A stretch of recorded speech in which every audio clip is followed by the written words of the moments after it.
Boa tarde, meu nome é Anderson Santos, eu sou presidente da Olympic Brasil, capítulo brasileiro da União Latina da Economia Política da Informação, da Comunicação e da Cultura. E aproveitando que hoje, né, é a Marcha Virtual pela Ciência no Brasil, nós da Olympic Brasil, em parceria com a Socicom, que é a Federação Brasileira das Sociedades e Associações de Pesquisa em Comunicação, promovemos, já estamos realizando neste momento, uma mesa digital para discutir, né, a questão da comunicação, educação e direitos humanos, especialmente nesses tempos de desinformação e de pandemia, que nos força a fazer, inclusive, esta atividade de casa. E aí, aproveitar, nós estamos ao vivo no Facebook da Olympic Brasil, eu estou gravando aqui para que vire um episódio do podcast Jogando Dados. Por conta da muita utilização, provavelmente neste momento, do JITS, eu não estou conseguindo ainda botar a transmissão para o YouTube, mas a gente vai conversando aqui e quando eu conseguir, eu aviso também para quem for interessado. De qualquer jeito, ficará disponível o vídeo no Facebook da Olympic Brasil, vai estar só o áudio e também a gente pode salvar o vídeo e colocar no YouTube futuramente.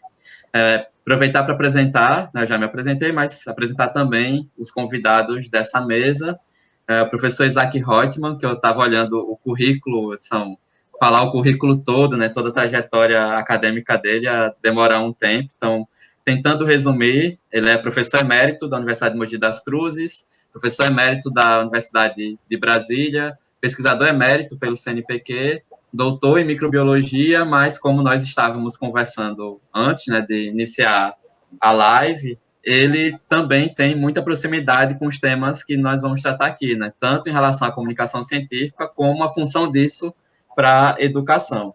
E também nós temos o professor Fernando Oliveira Paulino, professor do Programa de Pós-Graduação em Comunicação da UNB, diretor de Relações Institucionais da Associação Latino-Americana de Investigadores em Comunicação e da Socicom, meu orientador, né, no doutorado, informação também importante, e com toda a formação na comunicação, né, doutor também em comunicação pela Universidade de Brasília.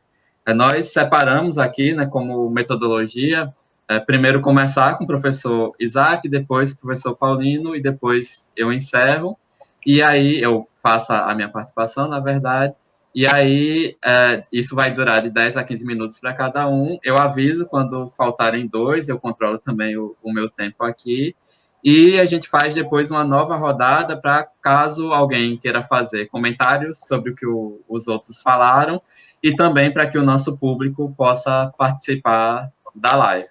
Então, foi essa nossa metodologia, né, para dar conta, inclusive, do horário que a gente estabeleceu.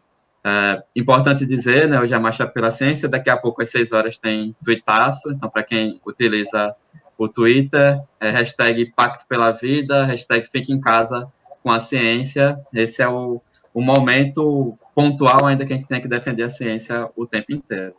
E aí eu aproveito e já passo a palavra para o professor Isaac, agradecer bastante, não só a ele primeiro, né, por ter aceitado o convite, mas também toda a família que está fazendo o acompanhamento, nosso acompanhamento aqui para auxiliar com a tecnologia digital neste momento. Professor Isaac, à vontade, e muito obrigado pela participação. Bem, boa tarde a todos que estão nos assistindo. Queria dizer, primeiramente, que é uma honra estar em companhia do professor Anderson Santos, da Universidade Federal de Alagoas, e professor Fernando Paulino, da Universidade de Brasília. Essa mesa, essa conversa, ela faz parte de um mutirão que acontece em todo o Brasil, que é comandado pela Sociedade Brasileira para o Progresso da Ciência. Resolveram denominar esse dia de Marcha para a Ciência, de forma digital, devido à epidemia, à pandemia que nós estamos atravessando. Eu gostaria até de fazer uma sugestão, primeira, que é um desafio ao pessoal das artes, né, da cultura, de fazer uma marcha pela ciência, uma música, porque para a gente colocar a ciência na importância que ela tem em nosso país, e ela tem sido negligenciada, nós vamos provavelmente ter que ter muitas marchas pela ciência. E aí, se a gente tiver uma música, a gente, como canta o hino nacional em solenidades importantes, nas solenidades científicas, poderíamos cantar a Marcha da Ciência. Isso é uma sugestão. Na realidade, essa Marcha da Ciência, ela provavelmente deve ter sido pensada porque a ciência ela não é bem visibilizada pela sociedade como um todo. Alguns anos atrás, o professor Ildeu de Castro Moreira, que é o atual presidente da Sociedade Brasileira para o Progresso da Ciência, ele comandou uma pesquisa sobre a percepção da ciência no Brasil. E um grande número de pessoas não foi capaz de citar um único cientista brasileiro. Um grande número de pessoas nunca ouviu falar no Museu de Ciência. E a ciência ela não pode ficar intramuros, assim como a universidade não pode ficar intramuros. E no dia em que houver uma conscientização da importância da ciência, a ciência não vai entrar em crises que são recorrentes. Temos atualmente uma crise extremamente grave, com redução de fomento das principais agências federais, o Conselho Nacional de Desenvolvimento Científico e Tecnológico, a CAPES, né? Coordenação de Aperfeiçoamento de Pessoal do Ensino Superior, e da FINEP, e também muitas fundações de apoio e amparo à pesquisa. De maneira que o primeiro desafio é como colocar na pauta da sociedade a importância da ciência. E nós precisamos ampliar os nossos instrumentos de divulgação científica, no sentido de que cada cidadão, quando utiliza um telefone celular, qualquer equipamento tecnológico, ele saiba que essa tecnologia foi originada pela ciência. De maneira que aí já se vê a importância da área de comunicação para que a sociedade possa compreender e ver a importância da ciência, tanto no passado, no presente, como no futuro. E quando essa conscientização da ciência for plena, estou certo que não teremos crises recorrentes de falta de verba para o fomento à pesquisa, o corte de bolsas de estudo, de maneira que existe aí uma responsabilidade, uma missão, eu diria, muito grande da área de comunicação para que todos possam se conscientizar da importância da ciência. Os 3 temas dessa nossa mesa digital, que é educação, comunicação e direitos humanos, existe uma transversalidade, né, dentro dessas três dimensões. E eu diria que a educação e a comunicação são atividades meio para que podemos ter plenos direitos humanos. E aí os conceitos de direitos humanos variam, né? Tem variado dentro da história da civilização humana. Eu diria que, resumindo o conceito de direitos humanos, é a oportunidade, já que nós tivemos, cada um de nós que vive a oportunidade da vida, de nessa vida sermos, aproveitar plenamente essa vida, que nenhuma pessoa, nenhum ser humano passe necessidades, seja de nutrição, seja de conforto climático, e que cada pessoa possa realizar os seus desejos e sonhos, terem a oportunidade, já que ganharam como prêmio a possibilidade de viver intensamente essa vida, e essa vida que é moldada pelo nosso sistema educacional, tanto o sistema formal como o sistema informal, ela é moldada, tem sido moldada de uma maneira perversa, de maneira que as crianças e jovens, na sua formação,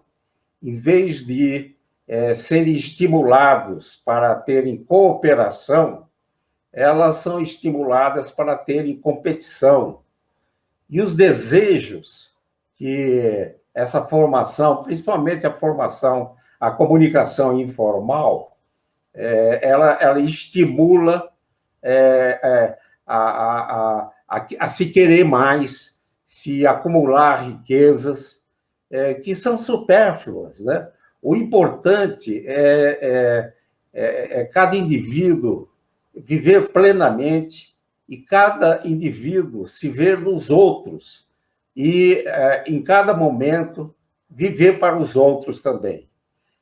E isso que eu resumiria como direitos humanos. Infelizmente, nós não temos, é claro que temos honrosas exceções, temos pensadores, acadêmicos, temos trabalhadores que pensam nos outros, pensam no coletivo. De maneira que eu acho que uma primeira missão da educação é implementar e tornar sólidos as várias virtudes que vão fazer com que a gente realmente exerça os direitos humanos. Quais seriam essas virtudes? Muitas. A solidariedade, a compaixão, a paciência, a amorosidade. Enfim, precisamos incluir isso na educação. E os meios de comunicação, eles têm a mesma responsabilidade que a educação. Os meios de comunicação, eu até dividiria, né? Não é muito ortodoxo para o pessoal da comunicação o que eu vou falar, eu dividiria a comunicação na comunicação stricto sensu, que é através da televisão, dos jornais, das revistas, das mídias sociais. Mas existe um conceito que eu tenho aqui de uma comunicação lato sensu. E nessa comunicação do lato sensu, por exemplo, quando se acorda e se ouve um canto de um pássaro, ela se enquadra dentro da comunicação lato sensu. É possível que um indivíduo com sensibilidade, o dia fica diferente se ele escutou aquele pássaro quando ele acordou. Então, a comunicação lato sensu é toda percepção que a gente possa ter, por exemplo, olhando uma pintura, ou escutando uma música, qualquer que seja o gênero, ou escutando uma poesia. E essa comunicação global é extremamente importante, e isso deve ser feito, trabalhado dentro do sistema educacional formal e do sistema educacional informal. Nós estamos passando por uma crise muito grave, o coronavírus está por aí, e essa crise que a gente está passando está abrindo os nossos olhos para a perversidade que temos no nosso país no que diz respeito à desigualdade social. Esse vírus não escolhe classe social. Ele pode infectar e produzir doença numa pessoa de classe média alta, como de uma população mais vulnerável. No entanto, quem vai sofrer mais e quem vai morrer mais são as pessoas de baixa renda, pessoas que passam necessidades essenciais, e de maneira que nós todos temos uma grande responsabilidade de amparar essa desigualdade social. É um absurdo o auxílio, que não dá para quase nada. Pessoas que passam a madrugada numa fila diante da Caixa Econômica e que se expõem a serem contaminados. Nós devíamos, cada um de nós, que tem um pouquinho de reserva, que não perdemos o emprego, devemos auxiliar, nós não podemos depender dessas iniciativas governamentais. Então, é preciso, nessa hora, termos uma ação de amparar as pessoas que passam necessidade. Professor, nós, 2 minutos. Infelizmente, vamos, aqui no Brasil, ser campeão novamente, e como fruto do mau preparo que nós temos, de termos muitas perdas de vidas precoces e muita tristeza das famílias. De maneira que eu diria que nós precisamos aprender com o coronavírus. Nós temos que ter lições do coronavírus, dessa doença. E essa lição é construirmos um outro tipo de relações humanas e que não tenhamos mais miséria zero, e que possamos, vai haver no futuro, certamente, outras pandemias. Mas se a gente tiver um sistema de igualdade social, um sistema que planeje o futuro, a gente vai estar muito mais melhor preparado para enfrentar as próximas pandemias. Queria, finalmente, ressaltar o papel da educação e da comunicação, e espero que sejam instrumentos para que a gente possa ter, no futuro, um Brasil e um mundo melhor e mais justo. Fico por aqui, por enquanto. Então, obrigado, professor Isaac. Já passo para o Paulino. Olá, boa tarde.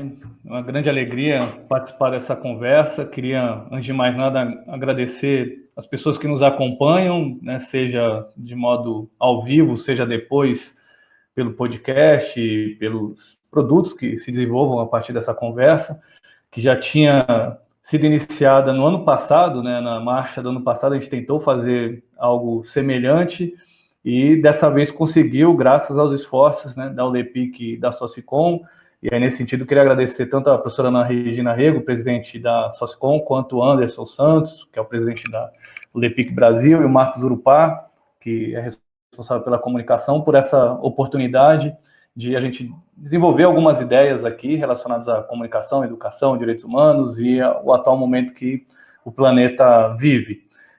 Queria também falar da minha satisfação de contar, né, nessa mesa, digamos, com a participação do Anderson e do professor Isaac, professores que nos inspiram, né? O professor Isaac tem feito um trabalho muito interessante de esforço relacionado à comunicação e à ciência, que também é tema de trabalho do Anderson. Então, certamente, acho que após essa nossa conversa, a gente vai ter aí uma reflexão que pode ser útil para o trabalho que a gente desenvolve e também para trabalhos que são realizados por pessoas interessadas nesses tópicos.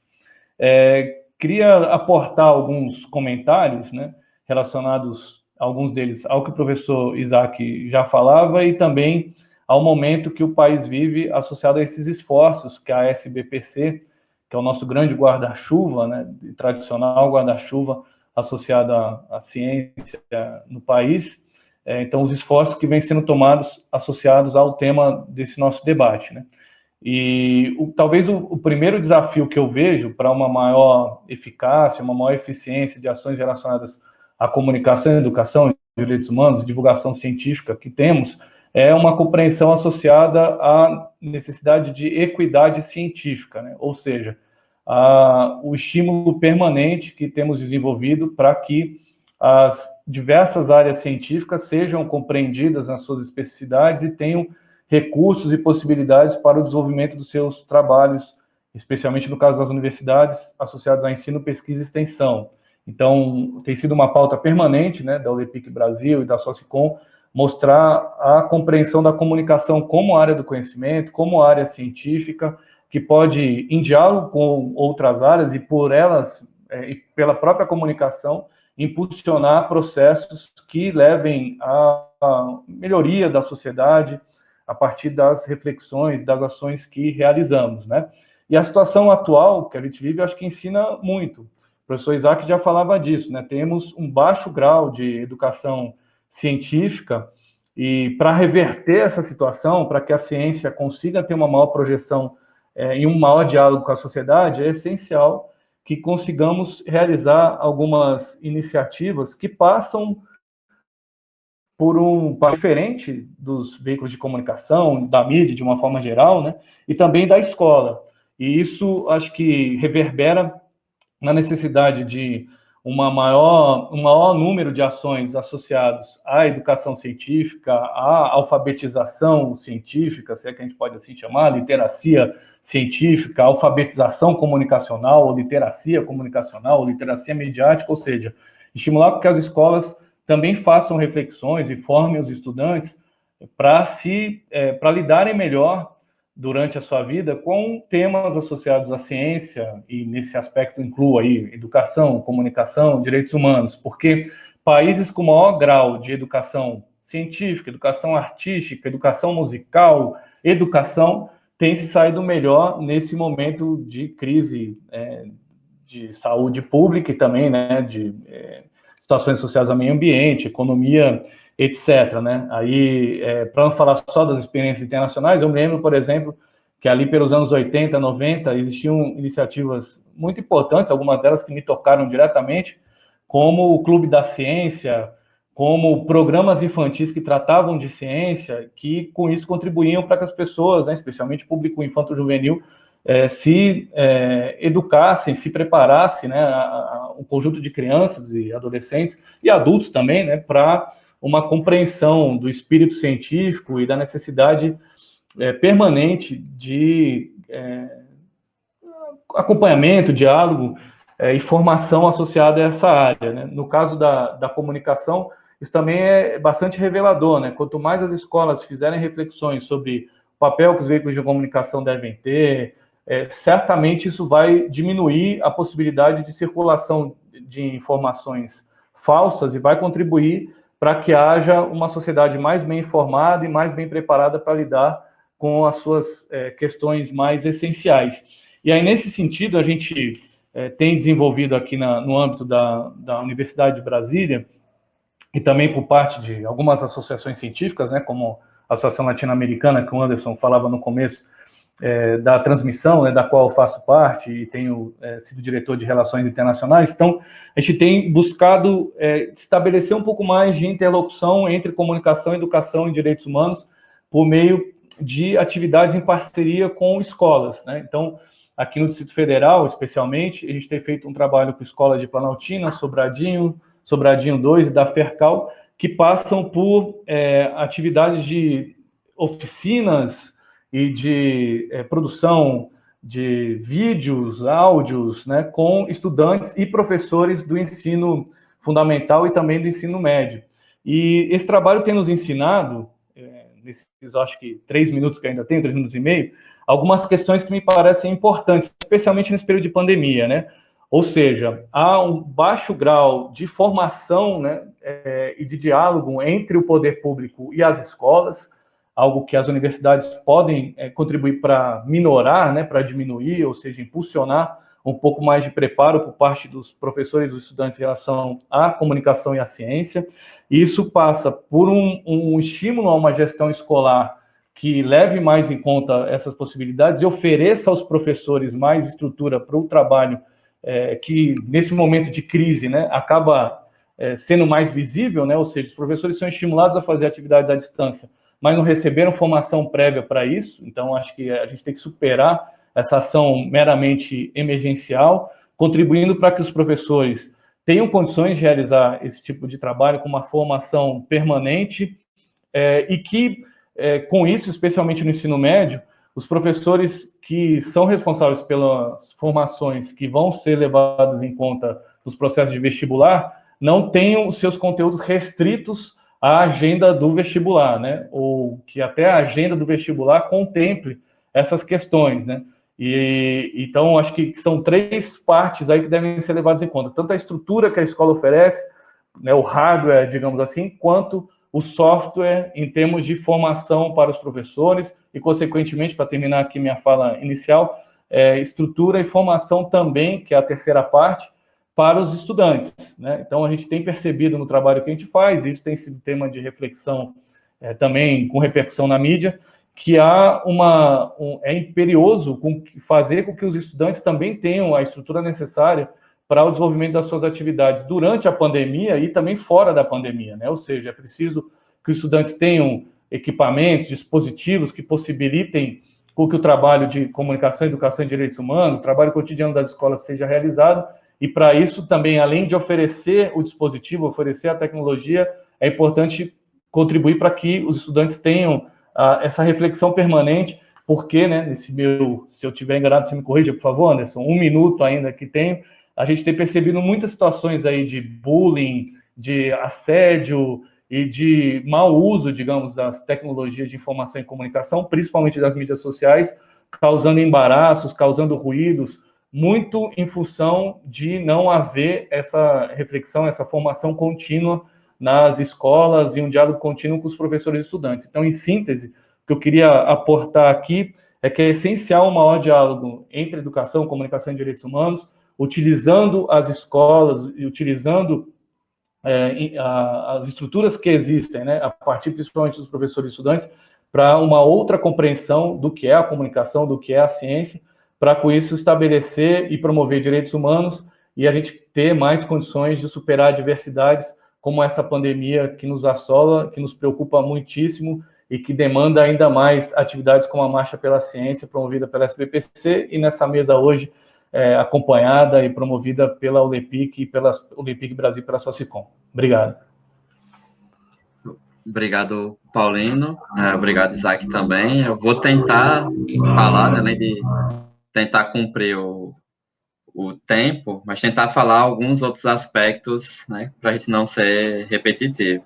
Acho que uma das chaves de leitura para a gente entender comunicação, educação e direitos humanos é o próprio conceito que vem sendo trabalhado, talvez mais, né, nas últimas décadas, pelos estudos de políticas públicas de comunicação, economia política, entre outros, do direito à comunicação. Então, a gente entender que, independente do momento, é necessário não só ter o acesso a uma informação de qualidade, mas que a gente possa também passar para as pessoas a possibilidade de produzir informação, claro, que tendo alguns critérios, tanto produzir quanto o acesso.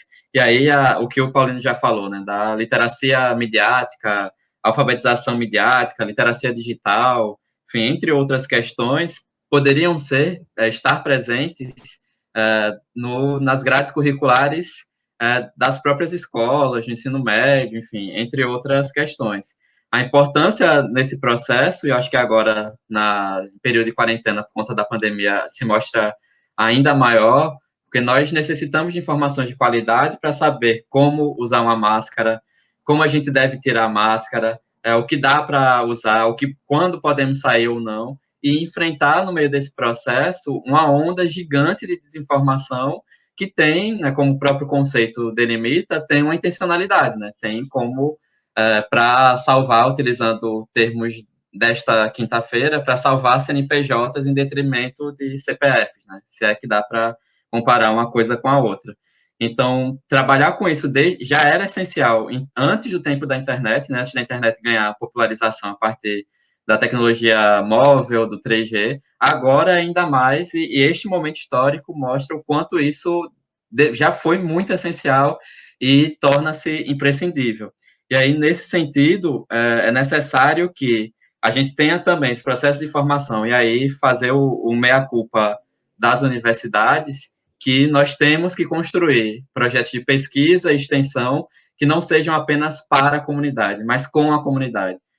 Isso para algumas áreas, talvez para nós três, seja quase que senso comum, mas isso não é o que acontece normalmente nas universidades. Então, a experiência de pesquisa de extensão que o Paulino desenvolve lá em Brasília é essencial para a gente adaptar e poder fazer, inclusive, com que a própria comunidade entenda a importância da universidade, independentemente de eu estar na universidade ou ter um parente na universidade. A gente precisa romper essas barreiras que se colocam normalmente, entre aquilo que é prático, aquilo que é teórico, enfim, entre outras questões que são importantes.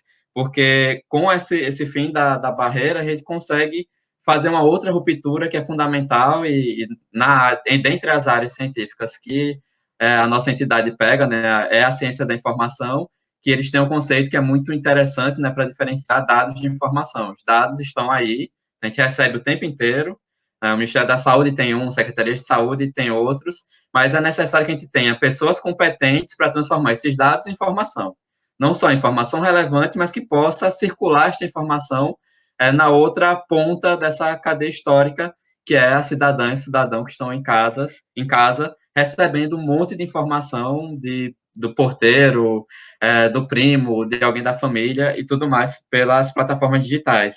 Então, ter essa noção de que quais são as nossas fontes mais credíveis, por que são credíveis, isso é relevante.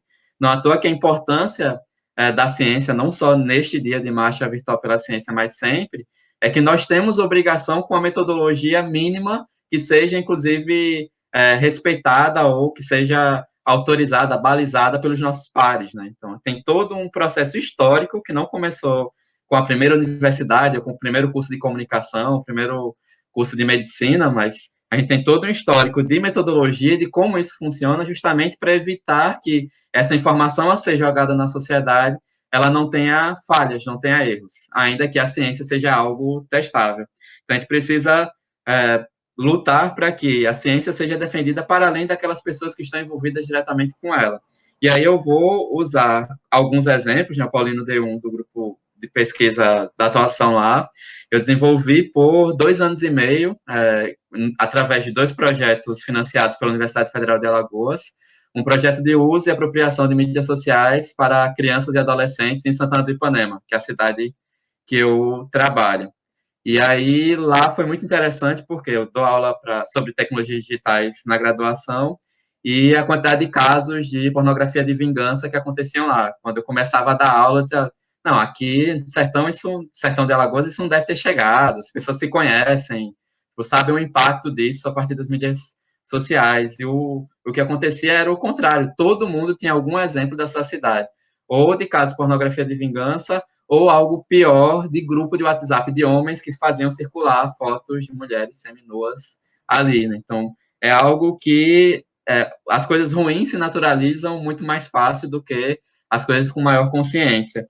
E aí nós conseguimos fazer o projeto em 3 escolas diferentes, uma delas foi num povoado, próximo de Santana do Ipanema, e o outro foi num centro comunitário, no centro de Candomblé, que é um centro comunitário que atende crianças, e foi interessante porque a gente percebeu que há uma diferença crucial de escola para escola, de local para local. Então, o centro comunitário está na periferia, era na comunidade de Santa Luzia, em Santana do Ipanema. Eles tinham muito menos acesso à informação e à alfabetização básica, e a gente teve que pegar crianças de 8 até adolescentes de 15 anos para juntar com diferentes experiências e diferentes usos. A gente cai muito, inclusive na área de comunicação, numa falácia de que todo mundo usa tecnologia e todo mundo sabe usá-la. Isso não é verdade, né? As brechas de acesso são muito grandes e como se utiliza é um problema que talvez seja ainda maior do que esse do acesso. Que a gente pode ter o acesso, mas espalhar desinformação e como vem acontecendo não só aqui no Brasil, a ponto de determinar questões de saúde e questões de políticas partidárias, né? De definir eleições presidenciais, de governadores e tudo mais. Então, a gente precisa trazer essa formação mais básica e destacar nesta formação a importância dos direitos humanos, do respeito a outra pessoa. Isso é fundamental em qualquer setor, em qualquer tipo de relacionamento, da família à questão acadêmica, universitária. Destacar que há uma necessidade de respeito a outra pessoa e que a gente possa se colocar no lugar desta outra, inclusive nas mídias sociais, que a gente tem a mediação tecnológica de um aparelho, né, de um hardware, que a gente acha que ninguém está vendo, que ninguém está preocupado com isso. Então, no projeto, a gente tratou, nas 2 etapas, de pornografia de vingança, de bullying, do vício na internet, né, do prejuízo para o vício. Eu lembro muito bem estar na sala de aula na escola do povoado e uma aluna dizer que dormia 3 horas por dia, porque começava a dormir 3 da manhã e acordava às 6, às 6, 3 da madrugada e acordava às 6 da manhã. Entre outras e outras questões que não só a gente planejou, como também foram aparecendo a partir do diálogo com essas crianças e adolescentes. Quanto também os professores e professoras que nos acompanhavam em sala de aula ficavam surpresos com algumas informações, porque eles também faziam uso de forma inadequada para uma série de questões, a ponto de a gente fazer, os estudantes, né, fazerem palestras sobre esse tema em outras 2 ou 3 escolas, inclusive de outros municípios. A gente chegou a produzir uma cartilha digital, que eu posso colocar depois, distribuir por e-mail e colocar no link do podcast, e também no Facebook, uma cartilha digital sobre usos e cuidados, e na segunda versão a gente produziu uma série de podcasts sobre esse tema, entendendo que as pessoas não leem tanto quanto antes, então o efeito da cartilha poderia ser muito menor do que o efeito de você escutar aquelas informações por áudio, né? Que é algo mais prático do dia a dia. E hoje, assim, inclusive em termos de ULEPIC Brasil, né, estou aqui em parceria, na verdade, do grupo de pesquisa que eu sou vice-coordenador aqui na UFAL, com o grupo de pesquisa da Estadual de Londrina, a gente apostou no podcast como essa mídia possível de ser utilizada, levando em consideração, inclusive, o nosso histórico de ser muito mais do áudio do que da leitura, né? E, né, tô aqui hoje a gente lê muito pouco e pedaços de texto cada vez menores em comparação antigamente. E aí, para finalizar, tem alguns poucos minutos, eu confesso que eu preferia ser mais otimista quanto à mudança. Eu concordo com o que o professor Isaac falou, acho que a pandemia nos ensina especialmente 2 questões que ele já tratou. A importância da sociabilidade, a gente entender que nós vivemos num coletivo social, seja na nossa casa, para um apoiar o outro, saber quem vai descer, a preocupação, mas também um coletivo que a gente tem que pensar na vida alheia quando a gente toma as nossas decisões individuais. Não há individualismo supremo que impeça é que a gente tem essa preocupação de que se eu sair de casa neste momento, eu posso passar uma doença para outra pessoa, né, independente do meu histórico físico ou de saúde. E aí isso é um ponto, e o outro ponto é a questão da justiça social. Até estava vendo a live da SBPC, a live de agora de tarde, e aí muito bem falado, né, para dizer que nós apoiamos os servidores da saúde, o pessoal da pesquisa especificamente da saúde, mas também nós apoiamos quem está trabalhando no supermercado, que já é uma categoria explorada normalmente, e que agora é ainda mais e que não parou. Eu tenho um amigo que trabalha em supermercado e, assim, vem sendo um processo quase que de psicólogo para tentar acalmar, conversar sempre sobre isso. A mesma coisa quem trabalha para catar lixo. Ontem mesmo eu estava numa live falando sobre estudo sobre futebol e eles passaram aqui 11h30 da noite, né, e já são categorias que são consideradas quase como menores nisso tudo, mas eles têm um papel social fundamental, né, no dia a dia, e ainda mais agora. Então, destaco também isso para a gente entender que a gente precisa pensar sempre nessas questões, né, não só agora. Acho que nisso a perspectiva tanto das políticas públicas de comunicação quanto da economia política da comunicação, que eu dialogo enquanto pesquisador, tratam bem dessas questões, né, dessa importância a gente brigar e lutar por isso. E, para finalizar, em termos de entidade de pesquisa, é fundamental a união das áreas, né, seja a partir do guarda-chuva da SBPC, ou, no nosso caso, da Socicom, ou de outras atividades, ou de outras áreas, como a gente tem o Fórum de Ciências Humanas, Sociais Aplicadas, Letras e Artes, esse conjunto de áreas acadêmicas que vem sendo muito atacadas, a gente precisa entender que, para além da disputa interna política, a gente precisa lutar pela nossa existência, né? A gente precisa lutar, como eu disse anteriormente, pela nossa existência enquanto indivíduo, enquanto ser humano, porque cada vida importa, já foram mais de 8.000 vidas perdidas, fora quem ficou com alguma sequela, e também as nossas ciências possuem um papel importantíssimo para a sociedade, né? Especialmente as humanidades nesse processo, né? É isso, acho que eu tinha para falar, são essas questões, para que a gente pense e possa, inclusive, lutar mais, né, no dia a dia sobre o que a gente defende e como a gente atua. Só agradeço.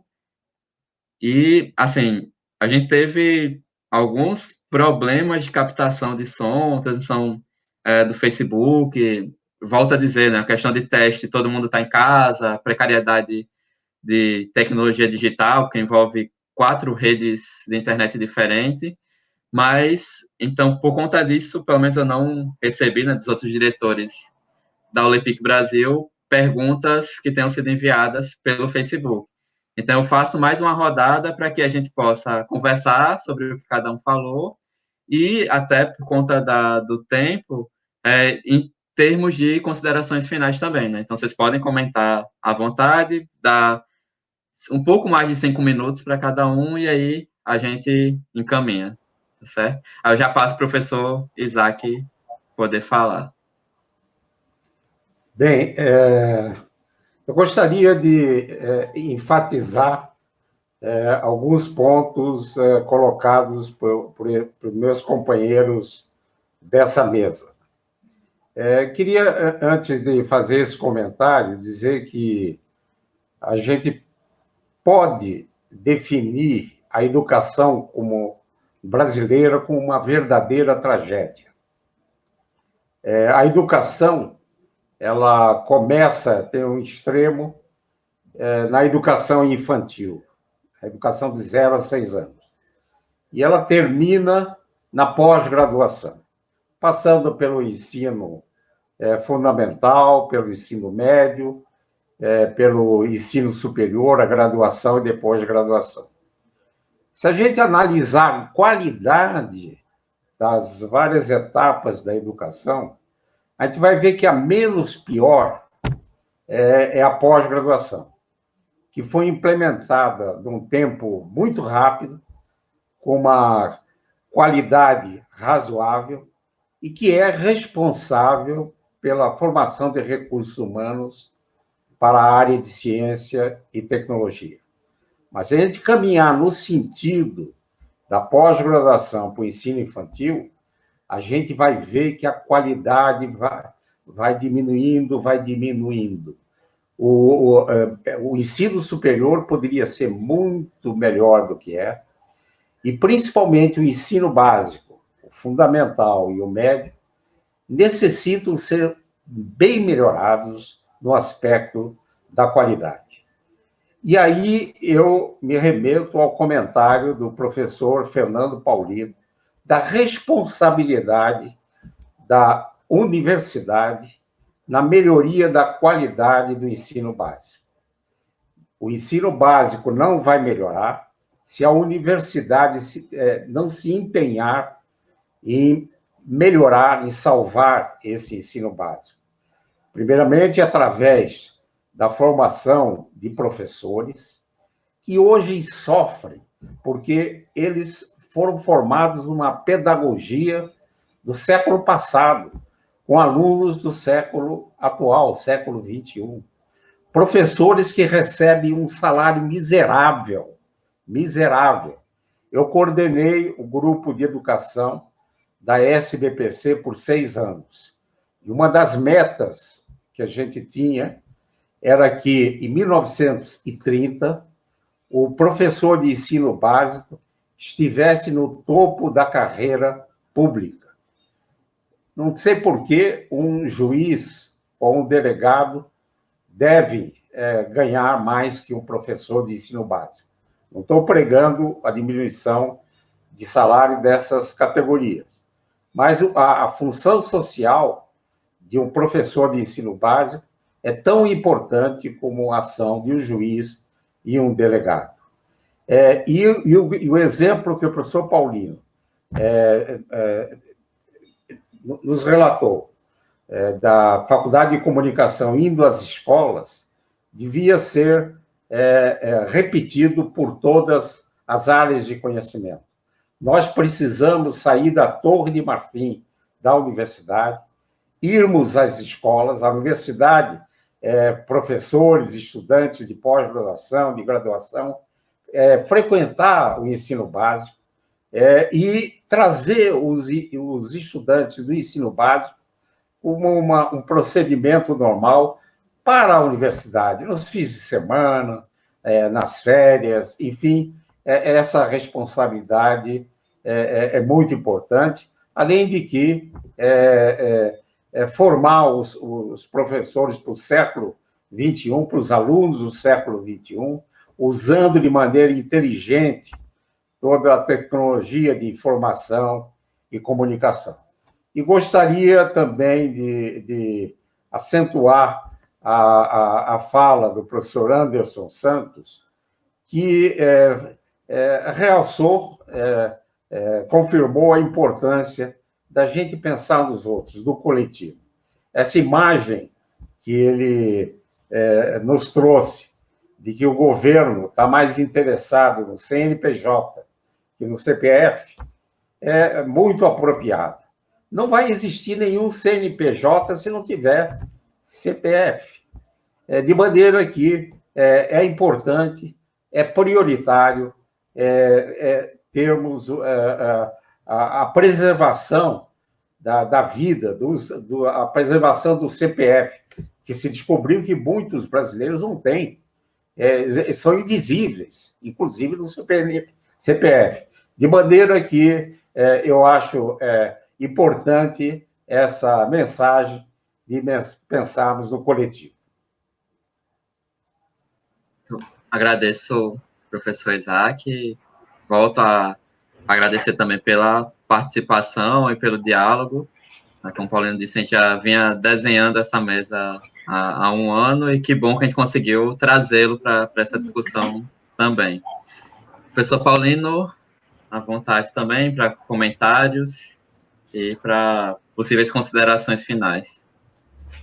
Eu também reforço o papel das instituições de educação, né, especialmente nesse diálogo entre as universidades e as escolas, percebendo a função essencial do professor e a necessidade, como o professor Isaac falou, de uma valorização até pecuniária, né, claro, dessas atividades, né? Eu falava da influência do Clube da Ciência, programas infantis, então me lembro de criança, para dar um testemunho pessoal, que o meu sonho era ser jornalista e cientista, né?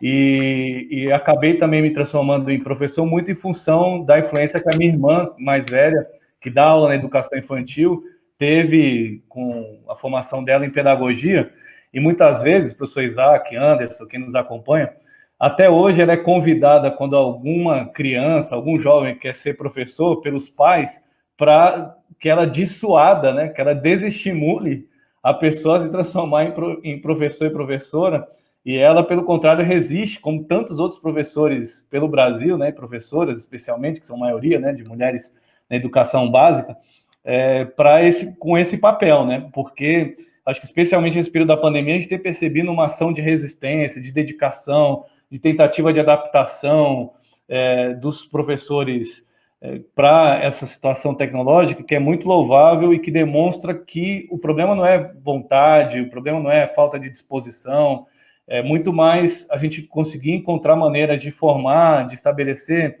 condições de trabalho para que esses professores e os estudantes, né, consigam desenvolver as suas atividades cotidianas.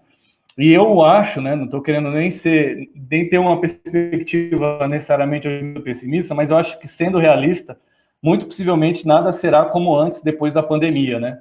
Eu acho que também a gente vai ter reflexos importantes sobre a utilização do tempo, sobre a necessidade de adaptação tecnológica, porque eu acho que as pessoas também, de alguma maneira, diante desse quadro que vivemos hoje, têm percebido a necessidade de otimizar mais a sua vida cotidiana, e eu acho que certamente tudo isso que a gente tem passado pode ser um grande estímulo para que sejam planejadas mais ações entre a universidade e a educação básica, e que as aulas na educação do chamado ensino superior, né, e também no ensino fundamental, no ensino infantil, tenha condições de utilizar as tecnologias de informação e de comunicação da melhor maneira e otimizar também os tempos presenciais da melhor maneira possível. E nesse sentido, para terminar aqui, né, queria fazer um convite às pessoas que nos acompanham para acessarem o site e as mídias sociais das atividades que a gente tem feito, especialmente pelo programa de ensino, pesquisa e extensão,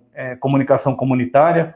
Então, pelo concom.fac.nb.br, e também, né, FB, o Facebook, né, fb.com/concom-unb, é possível encontrar muitas das produções que a gente realizou, em especial uma série para a internet chamada Minha Planaltina, na qual a gente, em parceria com instituições de educação, associações civis, né, organizações não governamentais, produziu alguns vídeos falando de uma importante região administrativa que nós temos aqui em Brasília, chamada Planaltina, que já existia antes da mudança da capital, e na qual a gente buscou fazer esse exercício, né, do direito à comunicação, que o Anderson tão bem falou, e que eu acho que também precisa ser frisado para possibilitar com que as pessoas não apenas recebam informações, mas também produzam e compartilhem suas emoções, suas considerações e suas formas de conhecimento, porque a partir desse diálogo, né, entre saberes, a gente certamente vai construir um país melhor, com mais promoção dos direitos humanos e maior interlocução entre comunicação e educação. Então, foi um prazer participar desse momento aqui e que a gente consiga continuar essa conversa a partir do acesso de quem tiver interesse às produções que a gente tem realizado, e deixo aqui também meu e-mail, paulino@nb.br, para aqueles que queiram depois estabelecer mais pontos conosco, então paulino@nb.br. Muito obrigado. Aqui. Obrigado também, Paulino. Agradeço, inclusive, a sugestão da realização dessa mesa já no ano passado, que a gente conseguiu colocar hoje. Ratifico, para quem pegou mais no final, ali na live do Facebook, que o áudio da mesa vai estar disponível no podcast Jogando Dados. Ele está em todos os agregadores de podcast, a maior parte deles, estão do Anchor ao Spotify, Castbox, enfim, entre outros. Eu vou correr para editar, para no máximo no sábado estar disponível o áudio também da mesa, porque traz, inclusive, informações muito importantes. Para finalizar, acho que destacar, eu falava isso já no período da eleição, né? Eu sou professor desde agosto de 2014 da UFAL no Sertão, e eu costumo dizer que o meu orgulho de trabalhar no interior, no sertão de Alagoas, é que o nosso papel social consegue ser ainda maior do que se fosse aqui na capital, em Maceió, né? Então, fico muito feliz, normalmente, de ver alguns alunos indo para mestrado, alguns deles no doutorado, concursados, voltando enquanto professores substitutos da instituição, mas também a nossa importância para, no meu caso, como estudante de economia e contabilidade, mostrar outras possibilidades de trabalho, outras possibilidades de atuação, especialmente do ponto de vista social, né? São áreas que estão muito ligadas aos cálculos, já escutei de aluno que são áreas de exatas, eu brinco de não são. A gente tem outras formas de tratar disso, e não à toa, quando eu fiz o projeto de extensão, eu tive a preocupação de antes fazer um conjunto de leituras de texto de pesquisadoras e pesquisadores da comunicação, e pegar dados também do CGI Brasil, né, do Comitê Gestor da Internet, sobre a atuação com crianças e adolescentes, né, além de artigos específicos sobre isso, para que eles e elas pudessem estar adaptados sobre o processo de ir para a sala de aula e estar na função de professor, professora, que foi isso que aconteceu. E destacar também, né, aqui a UFAL, ao menos nos últimos 3, 4 anos, por isso que o projeto surgiu, dessa mudança de perfil do entendimento sobre a extensão universitária.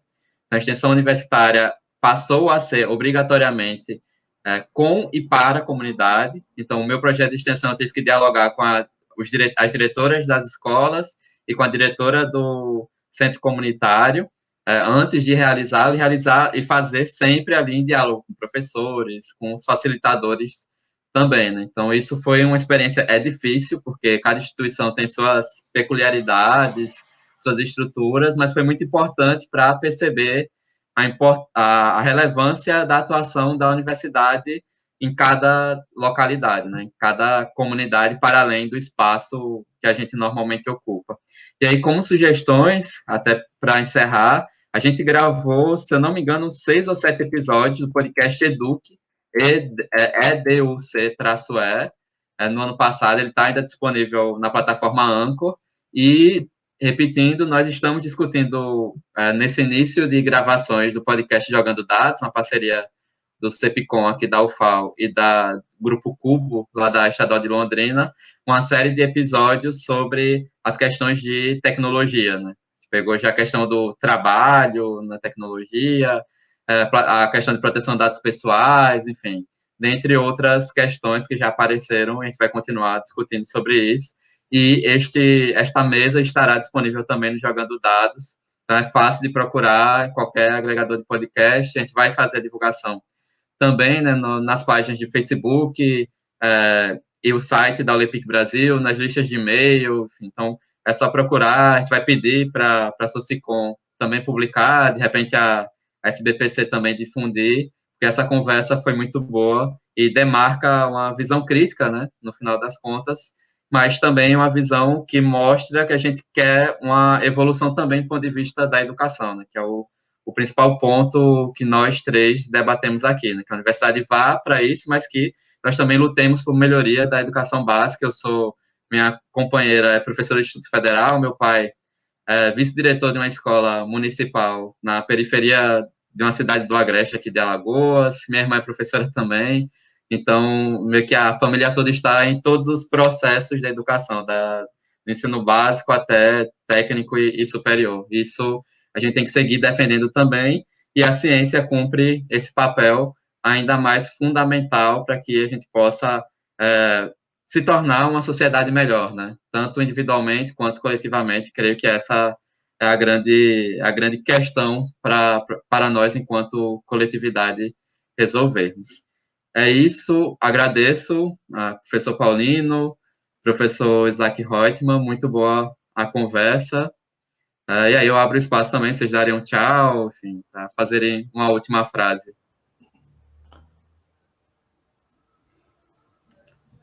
Bem, gostaria de reiterar o prazer de estar aqui nessa conversa com o professor Anderson Santos e o professor Fernando Paulino. Agradeço a atenção preciosa dos que nos ouviram, e a luta continua. Viva a ciência, viva o Brasil. Também, tá me ouvindo, Anderson? Tá chegando aí? Estou ouvindo. Não, então, também agradeço muito aí a atenção das pessoas, foi realmente uma satisfação ter esse encontro, né, com o professor Isaac e com o professor Anderson. Professor Isaac, o professor Anderson tem um sobrenome lindo, né? Eu acho que é o sobrenome mais bonito de todos, né? O professor Anderson Santos, que promoveu esse encontro. Agradeço também, né, mais uma vez, a Urupá e a Iris, que estiveram aí na produção, e a gente fica em contato, em diálogo permanente com as pessoas, buscando promover a ciência e, especialmente, né, comunicação, educação e direitos humanos no nosso país. Obrigado. É isso, nessa marcha virtual pela ciência, nós estamos do lado de quem faz o pacto pela vida. Daqui a pouco já dá para fazer, quem usa o Twitter, já dá para twittar, hashtag Pacto pela Vida, hashtag Fique em Casa com a Ciência. Agradeço a participação e acompanhamento de todo mundo, e é isso, né? As próximas atividades a gente divulga nas nossas páginas e mídias sociais. Obrigado mesmo.